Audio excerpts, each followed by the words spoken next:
dikasihi Tuhan, Shalom. Kita mengucap syukur pada pagi hari ini dimanapun kita berada, kita percaya Tuhan hadir bersama-sama dengan kita. Panggilan ibadah diambil dari Roma 16 ayat 27. Bagi Dia satu-satunya Allah yang penuh hikmat, oleh Yesus Kristus, segala kemuliaan sampai selama-lamanya. Amin. Bapak Ibu, kita sungguh bersyukur pada pagi hari ini kita boleh kembali merayakan Paskah. Hari di mana Yesus memenangkan kita. Hari di mana Yesus juga memberikan pengharapan baru untuk kita. Oleh sebab itu, mari kita sama-sama merayakan hari ini. Kita nyanyikan lagu ini, Rayakan Yesus Rayakan. Sambil bertepuk tangan. Rayakan Yesus Rayakan. Rayakan Yesus rayakan. Rayakan Yesus rayakan.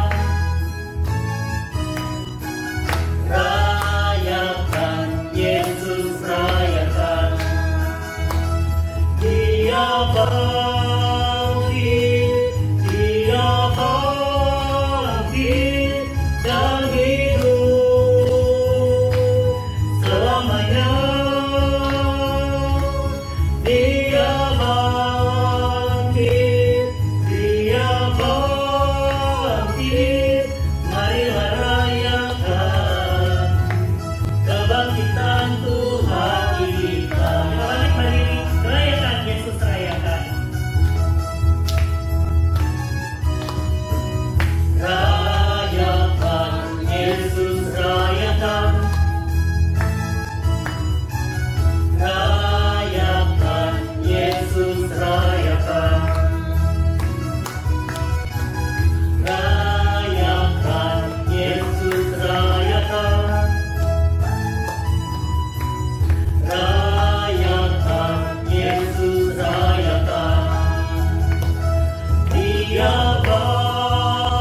dan kami sungguh bersyukur untuk kasih setia Tuhan yang terus ada sampai hari ini. Kami boleh bersama-sama merayakan Paskah. Kami juga tahu Tuhan, kasih yang sama menaungi setiap keluarga yang pada pagi hari ini boleh beribadah di tempat masing-masing.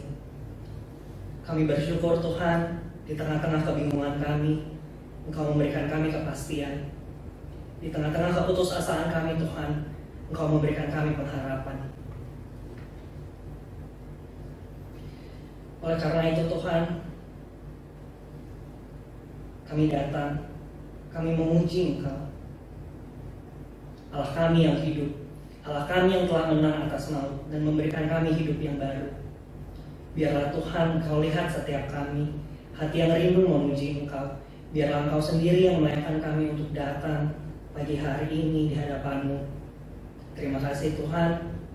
Doa ini kami naikkan hanya dalam satu nama, Yesus Kristus, Juru Selamat kami yang hidup.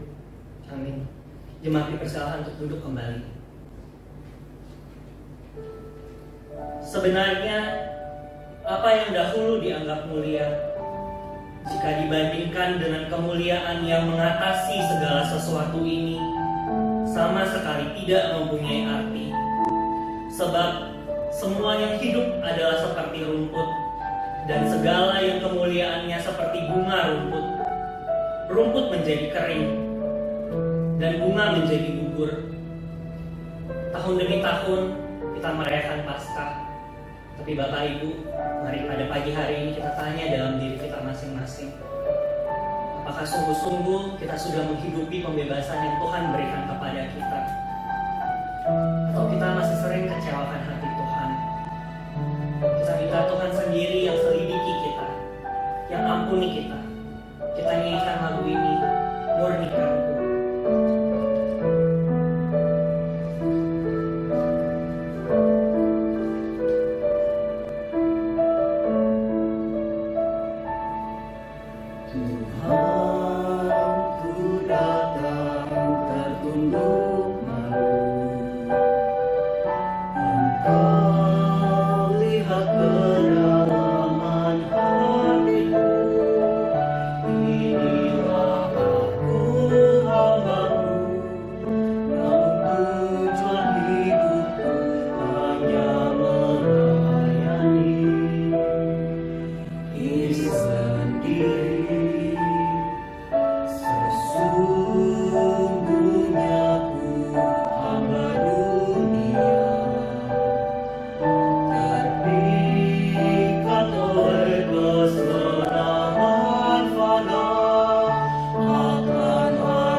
Biasanya kami Tuhan merayakan Paskah dengan banyak acara, dengan drama, dengan puji-pujian, dengan band dan macam-macam Tuhan. Tetapi kali ini kami merayakan Paskah di dalam kesederhanaan, di dalam rumah masing-masing. Seringkali kami merayakan di dalam ibadah-ibadah yang begitu ramai Tuhan.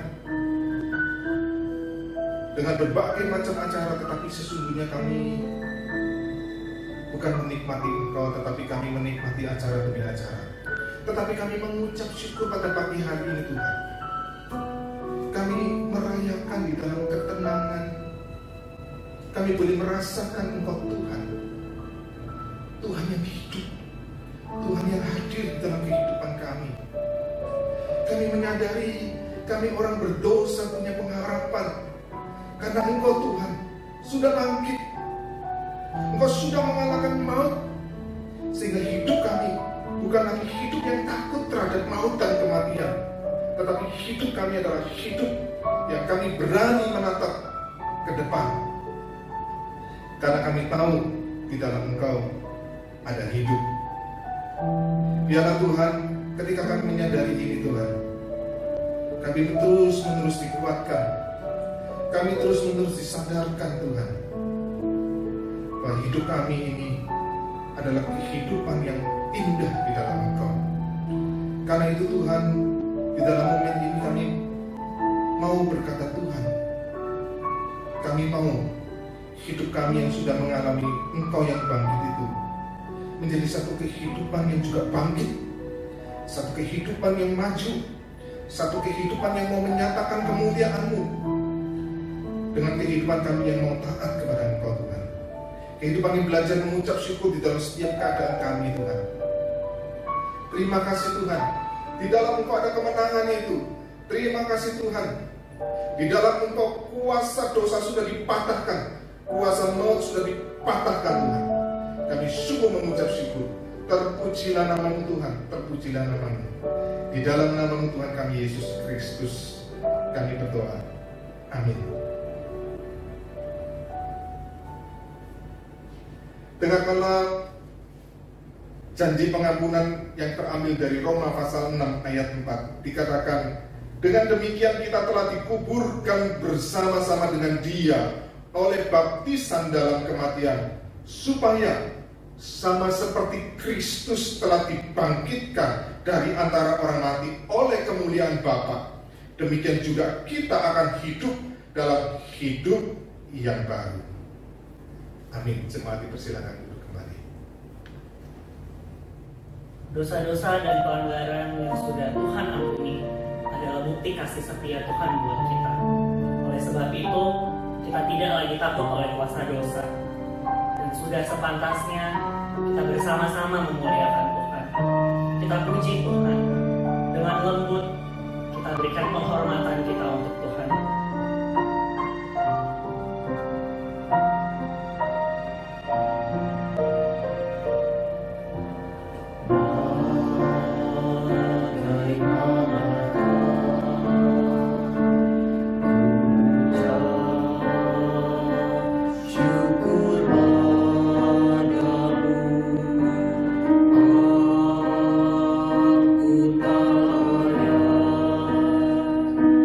Nah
1 Korintus 15 ayat 43. Ditaburkan dalam kehinaan, dibangkitkan dalam kemuliaan, ditaburkan dalam kelemahan, dibangkitkan dalam kekuatan.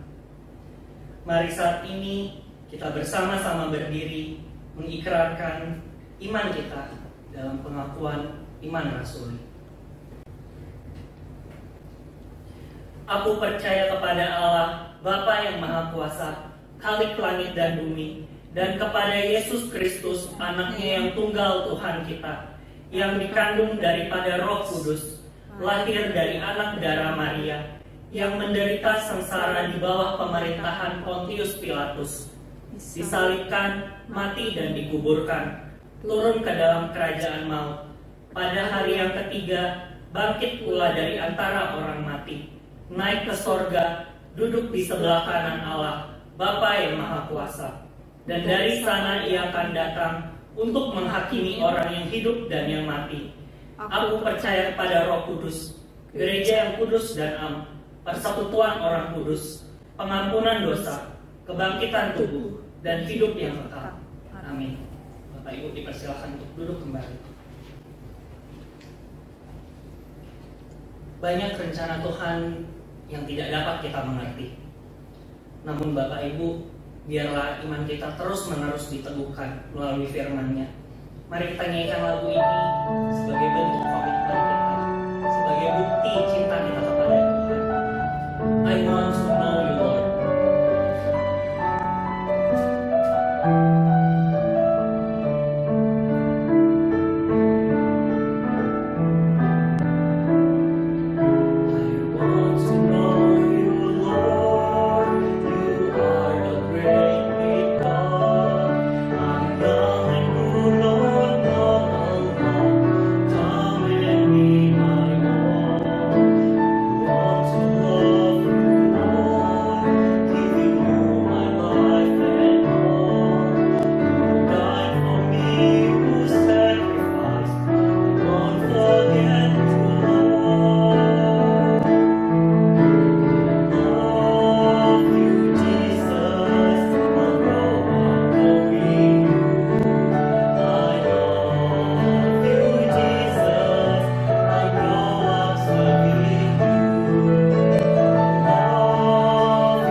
Jemaat yang dikasihi Tuhan, mari bersama-sama sebelum kita mendengarkan penguraian firman Tuhan, kita terlebih dahulu mohon pimpinan pertolongan Tuhan, beri pengertian kepada hati dan pikiran kita, supaya kita boleh mengerti dan dikuatkan oleh kebenaran firman Tuhan.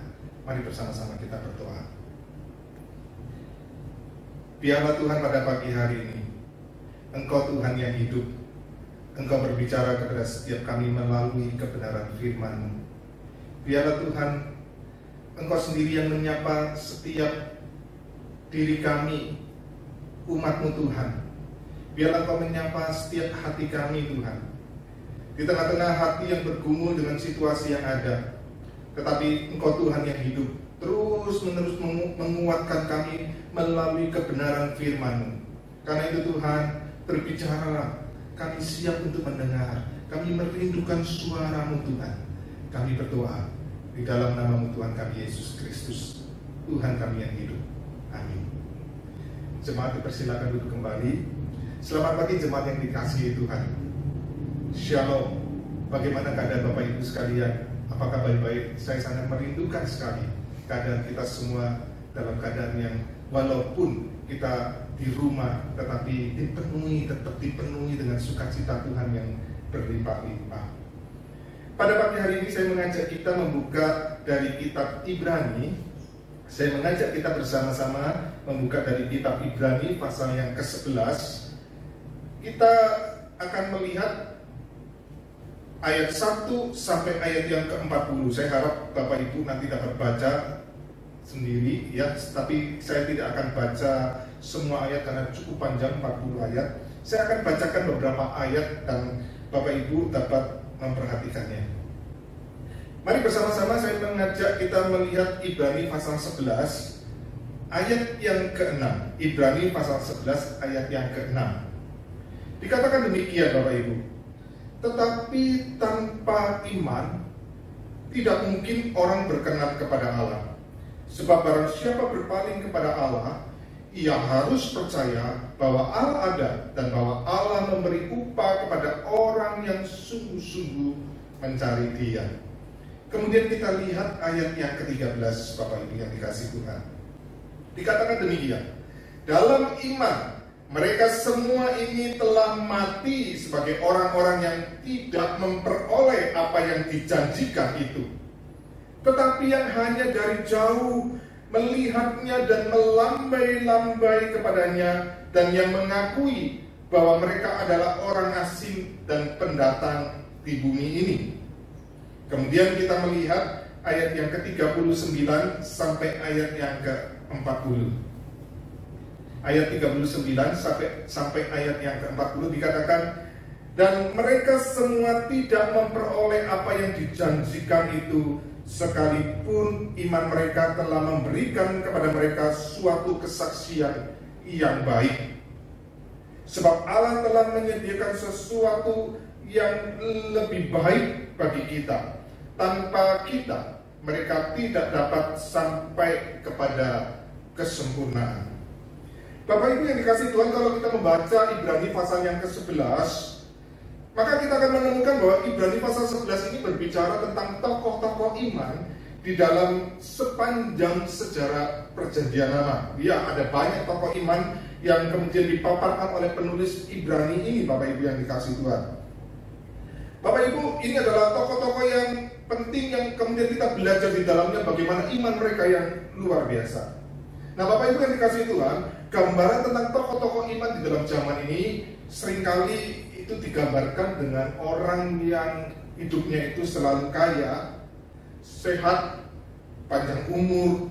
Ada yang mengatakan bukan menjadi ekor tetapi menjadi kepala.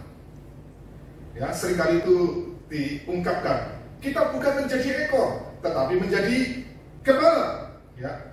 Jadi itulah adalah gambaran orang-orang yang beriman, bahwa orang-orang yang beriman itu hidupnya diidentikan dengan satu kehidupan yang kaya, yang sehat, umur panjang, ada kekuasaan, lancar, dan sebagainya. Tetapi kalau kita melihat realitas di dalam tokoh-tokoh iman yang dituliskan di dalam kitab Ibrani pasal 11 ini, yaitu tokoh-tokoh iman sepanjang Perjanjian Lama ini, maka kita akan mendapatkan realitas gambaran yang mungkin selama ini berbeda dengan apa yang kita bayangkan. Maka saya membaginya menjadi 3 gambaran Bapak Ibu yang digambarkan di dalam Ibrani pasal yang 11. Pertama, kita akan melihat gambaran yang menyedihkan dari kehidupan para tokoh-tokoh orang beriman ini. Nanti yang kedua, kita akan melihat gambaran yang menyenangkan dari kehidupan tokoh-tokoh orang beriman di dalam Perjanjian Lama. Tetapi yang ketiga, kita juga akan diperlihatkan gambaran yang sangat menyedihkan dari kehidupan tokoh-tokoh orang beriman ini. Bapak Ibu, saya mengajak kita melihat gambaran yang pertama yang digambarkan, yaitu gambaran yang menyedihkan. Maka di situ dijelaskan ada beberapa tokoh. Yang pertama adalah Habel, Bapak Ibu yang dikasihi Tuhan. Habel digambarkan di situ adalah orang yang memberikan persembahan karena imannya dan kasihnya kepada Tuhan. Makanya kemudian penulis Ibrani menyebutkan Habel ini sebagai orang yang benar. Tetapi yang unik Bapak Ibu yang dikasihi Tuhan, Habel yang hidupnya memberi persembahan kepada Tuhan dengan hati yang tulus, dengan hati yang sungguh-sungguh mengasihi Tuhan, justru mengalami kejahatan. Dia dibunuh oleh saudaranya sendiri, dia dibunuh oleh kakaknya sendiri, yaitu Kain. Maka kita bisa menggambarkan dalam kehidupan ini, mungkin seringkali kita menemui orang-orang yang sungguh-sungguh mengasihi Tuhan, tapi kehidupan mereka ternyata mengalami kejahatan. Mereka bisa dicuri, harta mereka ada yang dirampok, bahkan ada anak-anak Tuhan yang dibunuh. Ini realita yang kita hadapi di dalam gambar dari tokoh orang beriman, yaitu Habel. Yang kedua Bapak Ibu yang dikasihi Tuhan adalah Henok. Henok ini karena imannya, maka di dalam, kalau kita baca kitab Kejadian dan di dalam kitab Ibrani pasal 11 ini juga dikatakan bahwa dia itu diangkat oleh Tuhan. Karena iman atau karena Henok ini dikatakan dalam kitab Kejadian juga, hidupnya itu bergaul dengan Tuhan, berjalan bersama dengan Tuhan, akrab dengan Tuhan. Dia kemudian apa? Diangkat oleh Tuhan dan tidak diketahui di mana kuburnya. Tetapi perhatikan Bapak Ibu yang dikasihi Tuhan, seringkali kita memperhatikan Henok yang diangkat ke surga, seperti Elia yang mungkin diangkat ke surga. Tapi perhatikan, Henok diangkat oleh Tuhan itu dalam usia 365 tahun. Wow, panjang umur. Enggak Bapak Ibu yang dikasihi Tuhan. Kalau kita bandingkan umur Henok dibandingkan umur pada orang-orang sejamannya, rata-rata umur orang sejaman Henok itu umurnya 900 tahun.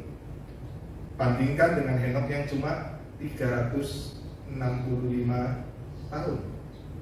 Maka kalau kita bandingkan dengan usia zaman sekarang, rata-rata kemudian itu mungkin gambarannya seperti orang usia 30-an, 40-an, masih muda sekali, umurnya pendek.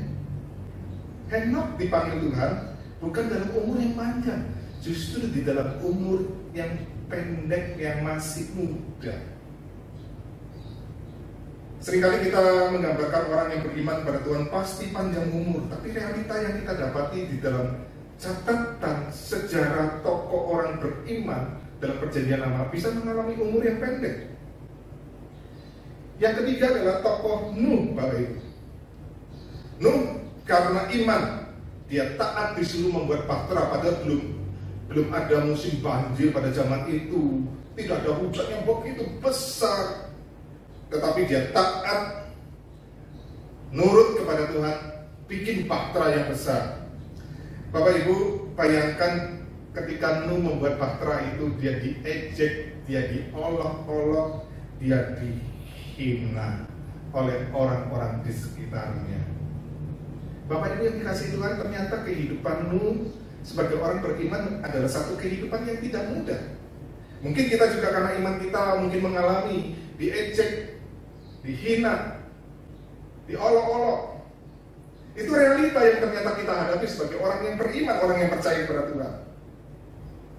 Dan tokoh yang keempat kemudian di dalam gambaran yang menyedihkan itu adalah Abraham, Sarah, Ishak, Yakub, dan Yusuf.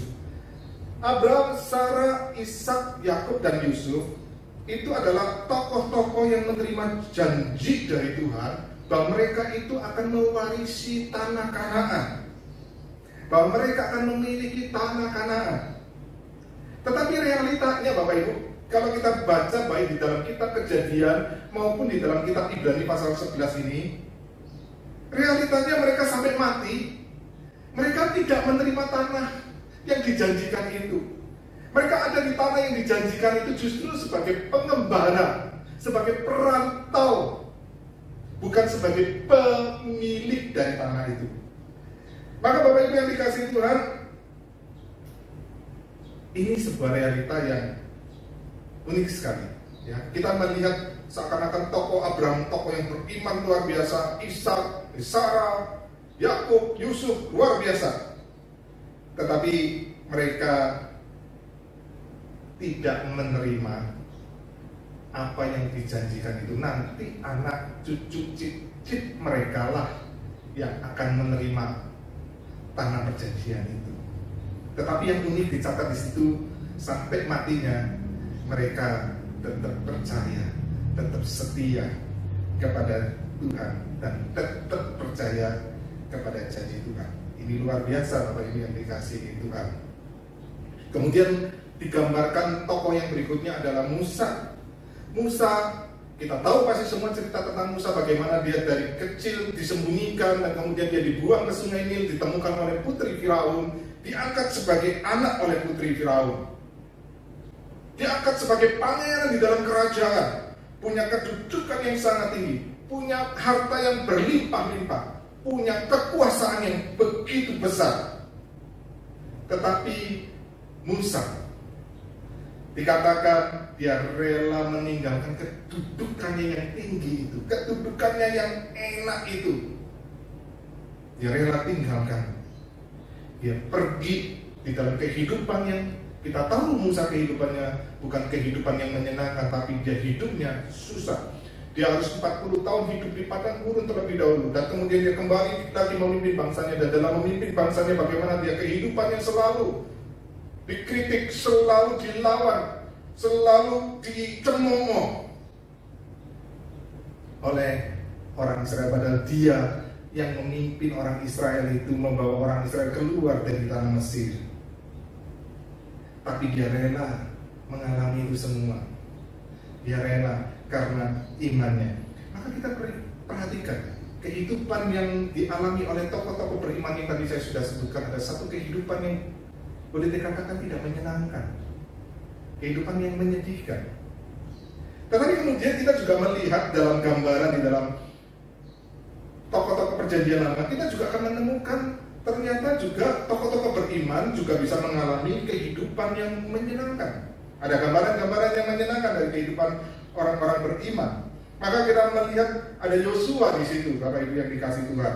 Karena imannya, dia berserta dengan orang Israel menaklukkan kota Yeriko dengan satu mujizat yang luar biasa sekali, mengelilingi tembok Yeriko selama 7 hari. Dan tembok itu runtuh. Mereka mengalami kemenangan yang luar biasa. Maka kita melihat Rahab, perempuan pelacur, tapi karena imannya kepada Tuhan, akhirnya dia tidak dibinasakan bersama-sama dengan penduduk Yeriko. Dia diselamatkan. Dia mengalami lepas dari kematian. Ada Gideon, ada Simpson, ada Yefta, ada Samuel, ada Daud di situ.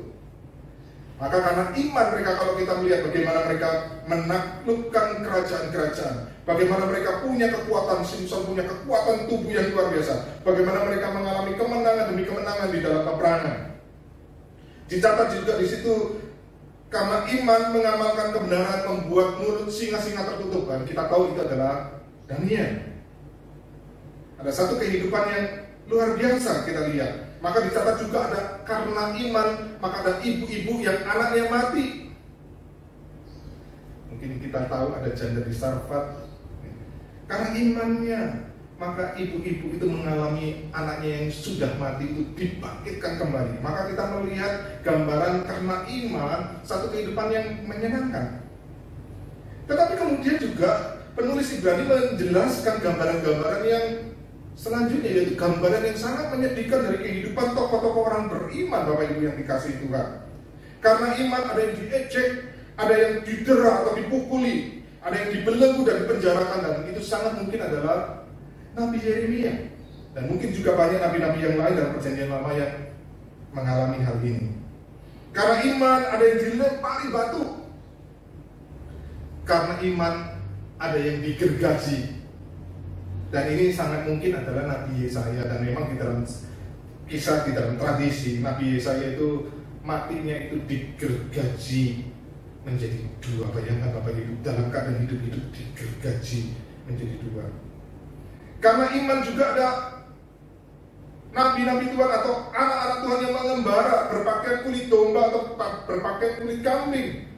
Mereka mengalami kelaparan, mereka mengalami kemiskinan, mereka mengalami kesesakan, mereka mengalami siksaan.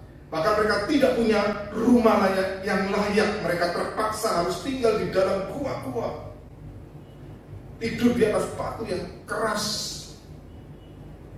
Bapak yang dikasih Tuhan, ternyata kita mendapatkan juga gambaran dari tokoh-tokoh orang beriman ini, satu gambaran yang begitu menyedihkan.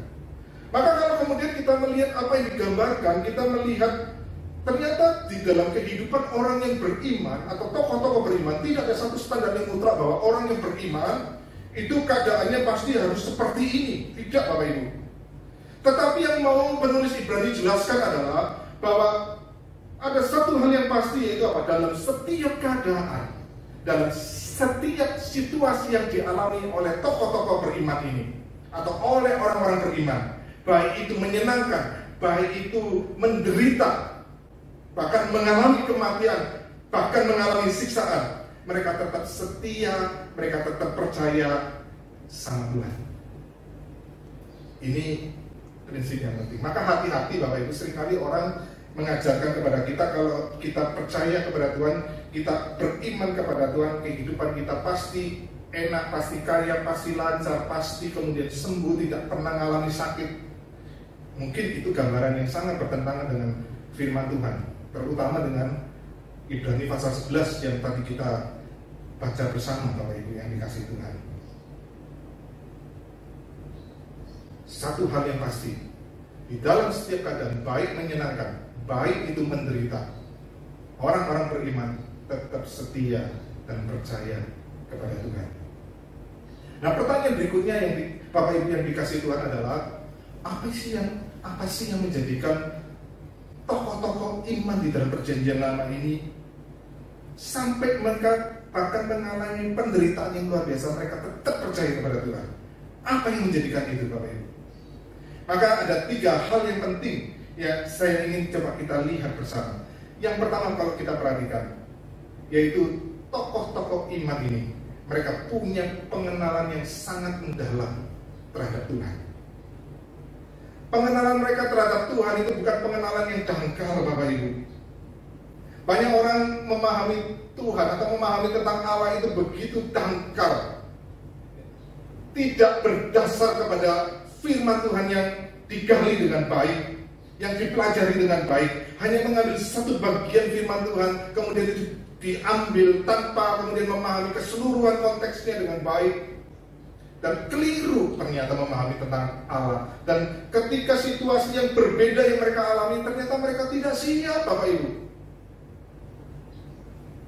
Ada banyak orang-orang menjanjikan, mungkin kita mendengar bahwa virus corona ini di dalam nama Tuhan Yesus itu tidak akan lama lagi selesai. Pertanyaannya begini, kalau ternyata selesainya lama bagaimana? Kalau ternyata selesainya ini nanti berbulan-bulan lagi, bahkan mungkin sampai tahun depan, bagaimana? Apakah Tuhan tidak punya kuasa? Atau sebenarnya kita yang ngawur memahami tentang Tuhan? Maka tokoh-tokoh orang percaya, mereka mengenal Tuhan itu begitu dalam, begitu utuh mereka memahami Tuhan, sehingga ketika mereka melihat seperti Abraham dijanjikan tanah perjanjian, tapi dia tidak terima tanah perjanjian itu. Yang terima nanti anak cucunya, dia tetap percaya karena dia melihat itu bukan cuma jangka panjang sekarang, tetapi ke depan Tuhan janjikan. Dia memahami Tuhan itu Tuhan yang setia, yang tidak pernah ingkar janji. Dia memahami dengan sungguh-sungguh begitu dalam siapa Tuhan dalam kehidupan dia. Maka Bapak Ibu yang dikasihi Tuhan, perlu kita di dalam peristiwa yang kita alami saat ini, saya melihat justru inilah momen kita menguji pengenalan kita akan Tuhan. Justru di sini kita menguji seberapa dalam kita memahami tentang Tuhan. Yang kedua yang menjadikan tokoh-tokoh iman itu sungguh-sungguh setia dan percaya kepada Tuhan. Kalau kita melihat di dalam ayat yang ke-40 dikatakan, Bapak Ibu, sebab Allah telah menyediakan, atau juga bisa diterjemahkan Allah merencanakan sesuatu yang lebih baik atau juga bisa diterjemahkan sesuatu yang lebih excellent, sesuatu yang lebih indah. Maka mereka menyadari, Bapak Ibu, di dalam keadaan yang mereka alami, di dalam setiap situasi yang mereka alami, Tuhan punya rencana. Di dalam setiap keadaan, baik itu senang, baik itu susah atau menderita, Tuhan punya rencana yang terbaik. Di dalam situasi yang kita alami, saya mencoba juga menggumulkan apa sih rencana Tuhan. Bapak Ibu yang dikasih Tuhan, ada banyak hal yang kita bisa lihat di dalam rencana-rencana Tuhan yang indah yang kita alami melalui peristiwa virus corona ini, Bapak Ibu. Paling tidak kita bisa melihat, Bapak Ibu, selama ini kita begitu sulit untuk memberitakan firman, kita begitu sulit untuk memberitakan Injil. Tetapi justru dengan adanya virus corona ini, sekarang YouTube dipenuhi dengan khotbah-khotbah. Bukan cuma satu khotbah, ribuan khotbah. Bukan cuma ribuan, puluhan ribu. Ada ratusan ribu, kan ada puluhan ribu, ratusan ribu gereja sedang mengadakan ibadah online. Setiap minggu satu kali ada puluhan ribu sampai ratusan ribu khotbah, ratusan ribu Injil yang diberitakan. Dan kalau kita hitung dalam 1 bulan, 2 bulan semua secara online, maka kita tahu inilah momen pemberitaan Injil secara besar-besaran sedang terjadi. Tuhan memakai di dalam situasi yang seakan-akan buruk, tapi sedang mereka-rekakan hal yang baik. Di dalam momen ini kita melihat selama ini manusia sudah mengobrak-abrik alam sedemikian luar biasa. Saya justru melihat inilah momen alam mengalami sabat. Maka kita mendapatkan sekarang di daerah Cibubur, di Jakarta, di seluruh Indonesia, bahkan di seluruh dunia, udara menjadi lebih bersih, alam lebih menjadi tenang. Tuhan bekerja untuk memulihkan ciptaannya. Di dalam momen ini Tuhan punya rencana juga atas keluarga ini. Mungkin kita begitu sibuk selama ini dengan pekerjaan kita, sehingga sulit sekali kita berkumpul bersama-sama dengan anak dan istri, atau kita berkumpul bersama suami dan anak-anak, atau dengan orang tua kita. Maka kita melihat di dalam momen ini, keluarga-keluarga justru bisa bersatu. Memang saya menyadari, saya harap itu tidak terjadi dalam kehidupan orang-orang percaya. Ada justru di beberapa negara, Bapak Ibu, itu KDRT itu malah meningkat. Karena selama ini mereka nggak kumpul-kumpul, ternyata nggak bisa berkomunikasi dengan baik, maka terjadilah kekerasan dalam rumah tangga. Di beberapa negara tingkat perceraian malah naik. Tetapi saya melihat di dalam kehidupan kita sebagai orang percaya tidak seperti itu, bukan? Justru inilah kesempatan kita keluarga dipulihkan. Justru inilah kesempatan kita selama ini yang begitu jauh, sulit untuk ketemu, kita sekarang diberi kesempatan setiap hari ketemu. Anak-anak yang selama ini begitu rindu kehadiran kita, sekarang saya percaya mereka bersuka cita dengan kehadiran kita setiap hari. Ada rencana Tuhan. Mungkin kita mengalami juga di dalam situasi ini, ada yang kena corona, ada yang bahkan yang meninggal. Seperti perjanjian lama, tetap percaya ada rencana Tuhan yang terbaik. Yang ketiga yang menjadikan mereka tetap setia mengikuti Tuhan, setia kepada Tuhan, yaitu Bapak Ibu yang dikasih Tuhan. Mereka melihat kehidupan ini bukan kehidupan yang sekarang. Yang mereka lihat adalah kehidupan yang akan datang. Yang Abraham lihat, yang Ishak lihat, yang Yakub lihat bukan kehidupan yang sekarang. Bukan tanah air secara fisik yang dirindukan itu, bukan. Tetapi ada tanah air surgawi, yaitu kehidupan yang kekal, yang mulia bersama-sama dengan Tuhan, yaitu keselamatan itu, Bapak Ibu yang dikasihi Tuhan. Bapak Ibu dikasih Tuhan, mereka belum pada zaman mereka hidup pada perjanjian lama itu, mereka belum melihat itu Bapak Ibu di dalam penggenapannya. Mereka belum melihat Kristus datang, Kristus yang mati dan Kristus yang bangkit, belum. Mereka melihatnya cuma samar-samar. Tetapi mereka punya iman yang luar biasa Bapak Ibu yang dikasihi Tuhan. Walaupun mereka lihat samar-samar, mereka percaya. Mereka menantikan hal yang bernilai kekal itu, yaitu Kristus yang mati dan Kristus yang bangkit. Kita Bapak Ibu sudah mengalami Kristus yang mati dan Kristus yang bangkit. Makanya kita sekarang merayakan Paskah. Kita sudah mengalami. Kalau tokoh-tokoh perjanjian lama mereka belum mengalami, mereka belum melihat penggenapannya, mereka masih sama-sama. Kita sudah digenapi. Seharusnya kita punya iman yang sama seperti tokoh-tokoh iman perjanjian lama itu. Seharusnya iman kita lebih daripada mereka.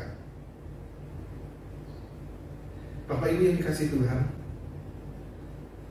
mari di tengah situasi sekarang yang kita hadapi, saya mengajak kita untuk tetap setia dan kita tidak menjadi kecewa terhadap Tuhan.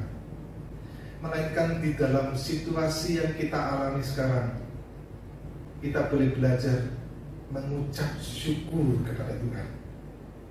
Karena kita tahu ada rencana Tuhan yang excellent, rencana Tuhan yang terbaik, rencana Tuhan yang terindah bagi kita. Terlepas karena berbagai macam teori Bapak Ibu, ada ini hajaran Tuhan, ini karena perbuatan manusia ini dan itu, tidak penting.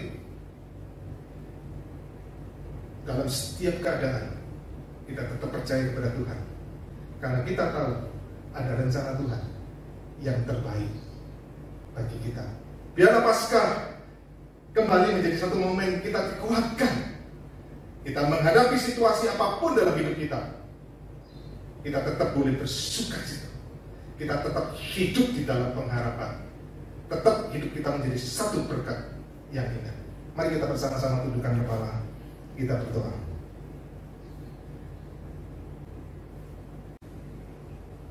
Terima kasih Tuhan, kami punya Engkau, Tuhan yang sudah mati, tapi Tuhan yang bangkit, yang sudah mengalahkan maut. Satu hal yang dirindukan oleh bapak-bapak kami di dalam perjanjian lama, yang dirindukan oleh tokoh-tokoh di dalam perjanjian lama itu, mereka merindukan melihat Engkau Tuhan, tapi mereka melihatnya dari jauh, dari samar-samar. Tetapi kita sudah mengalami. Kalau mereka yang melihat samar-samar aja, mereka sungguh-sungguh percaya kepada Engkau Tuhan. Mereka rela bahkan sering mati dan menderita di dalam kehidupan mereka. Maka biarlah Tuhan, kami yang sudah mengalami Engkau Tuhan yang bangkit, kami tetap setia, percaya, dan hidup kami bukan cuma setia, percaya, tapi hidup dipenuhi dengan ucapan syukur, dipenuhi dengan pengharapan, dipenuhi dengan kekuatan. Biarlah di dalam momen Paskah ini Tuhan, kami boleh mengucap syukur. Ada banyak hal yang indah di tengah-tengah kesulitan dan penderitaan yang mungkin kami alami. Ada rencana-rencana-Mu yang indah. Ada proses-proses pembentukan yang indah yang Kau sedang kerjakan di dalam hidup kami Tuhan. Yang kami tahu ketika Engkau proses hidup kami ini, ada hal yang indah yang akan terpancar melalui kehidupan kami. Karena itu Tuhan, bukakan mata hati kami, bukakan mata iman kami, untuk kami boleh melihat rencana-rencana-Mu yang indah, yang terbaik bagi kami. Kami mengucap syukur di dalam nama Tuhan kami Yesus Kristus, Tuhan yang hidup. Kami berdoa, amin.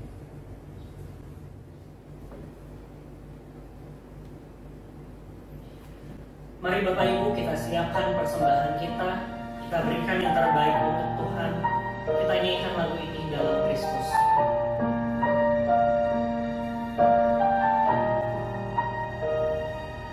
Dalam Kristus ku berikan kemuliaan atas kemenangan. Sungguh ku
Bapa di surga, pagi ini kami mengucap syukur Engkau boleh hadir di tengah-tengah kami. Kami bersyukur untuk karya Yesus yang nyata, karya Yesus di kayu salib untuk menebus kami, dan karya Yesus yang bangkit kembali, meneguhkan iman kami bahwa Allah yang kami sembah adalah Allah yang hidup. Kami bersyukur Tuhan untuk kemenangan, untuk jaminan, dan untuk pengharapan yang boleh Engkau berikan kepada kami, anak-anak-Mu, dimanapun kami berada. Biarlah Tuhan, pujian yang baru kami nyanyikan menjadi pernyataan kami untuk selalu menjadikan Engkau gunung batu kami, menjadikan Engkau perisai kami, dan tempat berlindung kami. Terima kasih Tuhan untuk segala anugerah yang begitu besar. Pagi ini setiap kami diberikan kesempatan untuk boleh memberikan persembahan. Kami berdoa biarlah persembahan ini Tuhan boleh dipakai untuk kemuliaan nama Tuhan. Terima kasih Tuhan. Dalam nama Tuhan Yesus, Juru Selamat kami mengucap syukur, kami berdoa. Amin.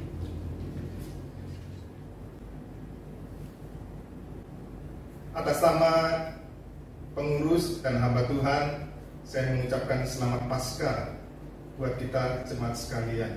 Biarlah di dalam momen ini, biasanya mungkin kita merasa Tuhan itu hadir di gereja, tapi di dalam momen ini kita juga menyadari Tuhan hadir di setiap kehidupan kita dimanapun kita berada. Bahkan di dalam keluarga kita saat ini dimana kita berada, Tuhan yang hidup itu hadir bersama-sama dengan kita. Bapak Ibu yang dikasihi Tuhan, kalau kita menyadari selama beberapa hari ini kita sudah melakukan doa bersama-sama setiap malam, dan selama ini pokok-pokok doa yang kita ajukan atau kita ajak untuk jemaat berdoa bersama-sama itu dari beberapa orang. Nah, kali ini saya menghimbau untuk kita, mungkin di antara kita ada yang sedang di dalam pergumulan atau sedang mengalami sakit, Bapak Ibu dapat mengajukan pokok-pokok doa itu. Bapak Ibu dapat ajukan kepada saya, kepada GI Novita, kepada GI Marta, ataupun GI Andi. Nah, nanti kita akan masukkan itu di dalam pokok-pokok doa bersama yang setiap hari akan kita doakan. Kita akan berjumpa kembali di dalam kebaktian hari Minggu depan secara online di rumah masing-masing. Mari Bapak Ibu, di dalam kesempatan ini saya ingin mengajak kita bersama-sama berdoa. Kalau kita melihat di dalam momen kita terisolasi di rumah dan kita beribadah secara online, saya melihat ada sesuatu hal yang luar biasa yang Tuhan sedang bekerja. Kalau selama ini pemberitaan firman Tuhan itu hanya hadir dan didengar oleh orang-orang di gereja, sekarang dengan secara online, maka ada beribu-ribu gereja, berpuluh-ribu gereja, bahkan ratusan ribu gereja itu menyampaikan berita firman Tuhan di YouTube Bapak Ibu, atau mungkin di Facebook atau di Instagram. Kita akan menemukan begitu banyak, dan di dalam momen ini justru pemberitaan Injil, pemberitaan firman Tuhan terjadi secara besar-besaran di seluruh dunia. Dan kita doakan supaya berita firman Tuhan ini, Injil yang diberitakan itu betul-betul membawa banyak jiwa yang selama ini belum mengenal Tuhan. Mereka boleh percaya terima Tuhan Yesus sebagai Tuhan dan Juru Selamat mereka. Mari kita bersama-sama doakan. Kami datang ke hadapan Tuhan di tengah-tengah kegalauan, di tengah-tengah situasi yang kami terbatas harus tinggal di rumah masing-masing, di tengah-tengah seakan-akan kami tidak berdaya. Kami boleh melihat bagaimana Engkau saat ini sedang bekerja luar biasa Tuhan. Kalau selama ini kami begitu sulit untuk memberitakan firman, Injil begitu sulit untuk diberitakan, tetapi justru sekarang kami mengucap syukur Tuhan, karena ibadah terjadi secara online, secara streaming, maka berbondong-bondong ribuan gereja, puluhan ribu, bahkan ratusan ribu gereja memberitakan kebenaran-Mu melalui media YouTube ini Tuhan. Kalau YouTube selama ini banyak diisi dengan hal-hal yang masakan atau tren-tren ini, tren itu, tetapi sekarang kami mengucap syukur Tuhan. Setiap minggu ada ribuan khotbah, ada berita Injil yang diberitakan secara luar biasa. Dan biarlah Tuhan kami berdoa, mohon Tuhan, di dalam momen ini Tuhan, kuasa-Mu Engkau Roh Kudus bekerja, boleh menjamah orang-orang yang selama ini belum pernah mendengar firman-Mu, belum pernah mendengar Injil-Mu, untuk mereka boleh mendengar Injil-Mu dan mereka boleh membuka hati mereka, percaya kepada Engkau sebagai Tuhan dan Juru Selamat mereka pribadi. Oh Tuhan Yesus, bekerjalah di tengah-tengah dunia ini Tuhan. Kami mengucap syukur Tuhan. Pakai kami gereja-gereja-Mu Tuhan. Di dalam kesempatan ini kami justru melihat karya-Mu yang begitu besar sedang dikerjakan di tengah-tengah dunia ini. Karena itu kami berdoa mengucap syukur Tuhan untuk pengalaman ini Tuhan, untuk peristiwa yang kami alami. Ada rencana-Mu yang indah yang sedang terjadi di tengah-tengah dunia. Kami berdoa mengucap syukur di dalam nama-Mu Tuhan kami Yesus Kristus, Tuhan yang hidup. Amin. Jemaat yang dikasihi Tuhan, dengarkanlah berita pengutusan. Dari Roma pasal 11 ayat 36. Sebab segala sesuatu adalah dari Dia, dan oleh Dia, dan kepada Dia. Bagi Dialah kemuliaan sampai selama-lamanya. Mari bersama-sama kita bangkit berdiri, kita menaikkan doksologi.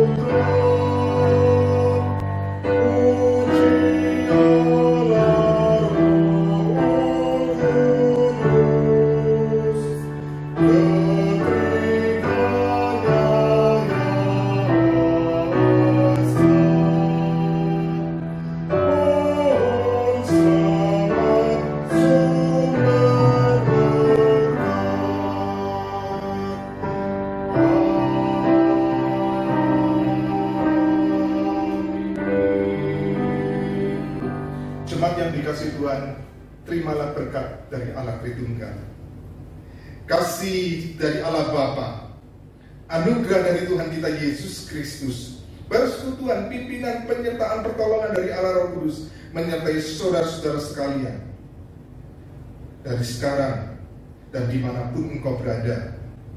Tuhan Allah Tritunggal menyertai kalian. Amin.